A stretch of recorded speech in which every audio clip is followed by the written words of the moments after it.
Good evening. One of the largest defense contractors in Europe is making a play for a piece of this country's military market. 10,000 research and manufacturing jobs could land in Canada if Ottawa adds the Swedish fighter jet to its military. Good evening.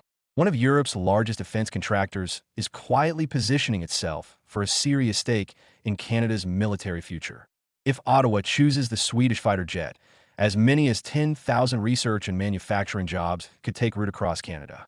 Swedish officials have made it clear they're prepared to transfer technology, invest locally, and support domestic industry. It is a proposal about far more than aircraft. It is about industrial partnership, sovereignty, and long-term strategic alignment. But while that conversation unfolds in North America, another signal of Sweden's changing defense posture has already appeared thousands of miles away in the North Atlantic. That on February 5, 2026, 6 Saab JAS 39 Gripen fighters rolled onto the tarmac at Keflavik Air Base. To casual observers, it looked routine, another NATO rotation, another set of jets replacing the previous detachment. Belgian F-16 Fighting Falcon aircraft had been stationed there since November. Their 3-month deployment ended. Sweden stepped in. The mission continued without interruption. But beneath that seamless handover sat a quiet milestone. Sweden was not arriving as a guest. Sweden was arriving to lead. Iceland has been a member of North Atlantic Treaty Organization since 1949, yet it has no standing air force. With a population of roughly 380,000 people, the country sits astride vital North Atlantic air and sea lanes connecting North America to Europe. During the Cold War, its location made it indispensable for monitoring Soviet naval and air traffic moving through the Gyuk Gap. That geography has not lost relevance. If anything, renewed Russian patrols have made it more strategically sensitive. Since 2008, NATO's Icelandic Air Policing mission has maintained a continuous quick reaction alert presence at Keflavik. Allied fighters rotate through in peacetime, ready to scramble at a moment's notice to identify and shadow approaching aircraft. These are not ceremonial patrols. They involve real intercepts, real coordination with NATO's Integrated Air Command, and real demonstrations of deterrence. When Sweden joined NATO in March 2024, it ended more than 200 years of military non-alignment. Through 2 world wars and the entirety of the Cold War, Stockholm maintained neutrality while building a capable domestic defense industry and a highly advanced air force tailored for national defense. That calculus shifted dramatically after Russia's full-scale invasion of Ukraine in 2022. Neutrality no longer felt sufficient in a Europe where large-scale conventional war had returned. Membership in NATO brings Article 5 guarantees, the principle that an attack on one member is an attack on all. But it also brings responsibility. Interoperability is not a slogan. It requires secure communications integration, standardized procedures, shared data links, and pilots trained under common rules of engagement. Aircraft must plug into alliance command networks seamlessly. Commanders must be capable not just of participation, but of leadership. By early 2026, Sweden had moved from newcomer to operational contributor. Iceland became the proving ground. Russian Tu-95 and Tu-160 bombers, along with maritime patrol and reconnaissance aircraft, continued to operate near NATO's northern approaches. They typically remain in international airspace, but often fly without filing flight plans or communicating with civilian air traffic control. When unidentified radar contacts approach alliance boundaries, NATO fighters launch within minutes. Now, Swedish pilots sit on that alert posture. The Gripen was built with national survival in mind. Designed by Sweden's aerospace firm Saab during the Cold War, it assumed that fixed air bases would be prime targets in wartime. As a result, the aircraft can operate from short runways, even stretches of highway, refuel from mobile trucks, and be serviced by compact ground crews.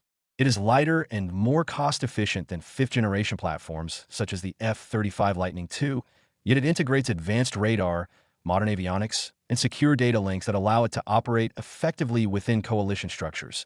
Its presence at Keflavik underscores a broader truth about NATO. Capability matters more than branding. The alliance does not rely on a single aircraft family. It relies on layered strengths. Air policing over the North Atlantic demands reliability in punishing weather, long endurance over open ocean, strong radar performance, and rapid turnaround capability. It does not necessarily require stealth penetration into contested airspace. The Gripen meets the mission profile efficiently at lower operating cost, allowing Sweden to sustain deployments without hollowing out its own defense readiness at home. and that matters because NATO's geographic span is immense. From the Arctic Circle to the Mediterranean, from the Atlantic to the Black Sea, continuous air policing requires constant rotations. The Baltic mission protects Estonia, Latvia, and Lithuania. Southern air policing covers the Black Sea region.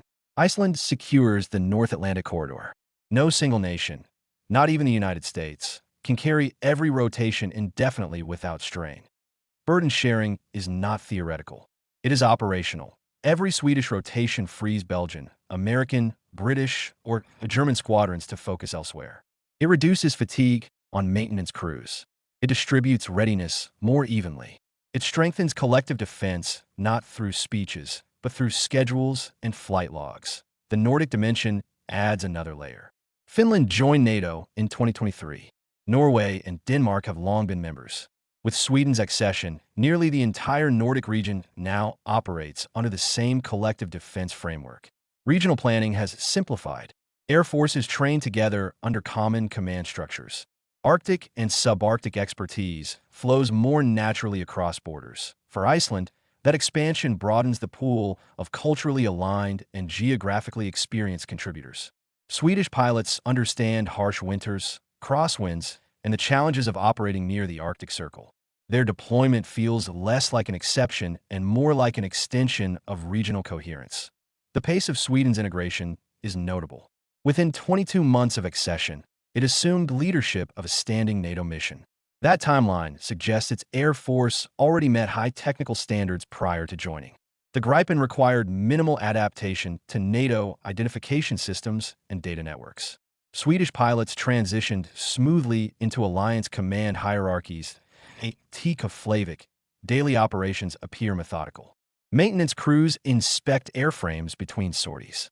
Intelligence officers brief pilots on recent activity. Controllers monitor radar screens, tracking civilian airliners and distant military contacts across vast stretches of ocean. The professionalism is steady, almost understated. Yet each launch reinforces the same principle. Collective defense is sustained through repetition. The debate over fourth-generation versus fifth-generation fighters often dominates defense headlines. The F-35's stealth design and sensor fusion capabilities represent the cutting edge of high-end warfare. But routine air policing missions depend just as much on availability, affordability, and endurance. A well-maintained multi-role fighter can identify, escort, and monitor aircraft effectively while preserving more specialized assets for potential high-intensity conflict. NATO's strength lies in this layered architecture. Advanced stealth platforms coexist with capable fourth-generation jets. High-end deterrence coexists with day-to-day presence. For Sweden, leading in Iceland signals credibility. Membership carries expectations. Participation prouve commitment. For a nation that defined itself by non-alignment for 2 centuries, assuming command responsibility inside NATO represents a strategic transformation. This transformation unfolds not through dramatic announcements, but through contrails over cold water. When radar operators detect approaching aircraft, Swedish Gripens now respond. They climb into the North Atlantic sky, establish visual contact, and escort foreign bombers along established routes. The encounters are professional, governed by international law, but they communicate resolve. The northern flank is monitored. The alliance is attentive. Politically, the Iceland mission illustrates how aligned incentives sustain alliances. Iceland requests allied coverage because it lacks its own fighter fleet. Contributing nations rotate voluntarily because the mission sharpens readiness and deepens integration. The alliance benefits from visible unity. Sweden's decision to join NATO followed domestic debate and strategic reassessment after Russia's invasion of Ukraine.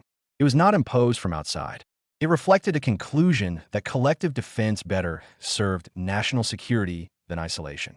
By leading in Iceland, Sweden invests tangibly in that choice.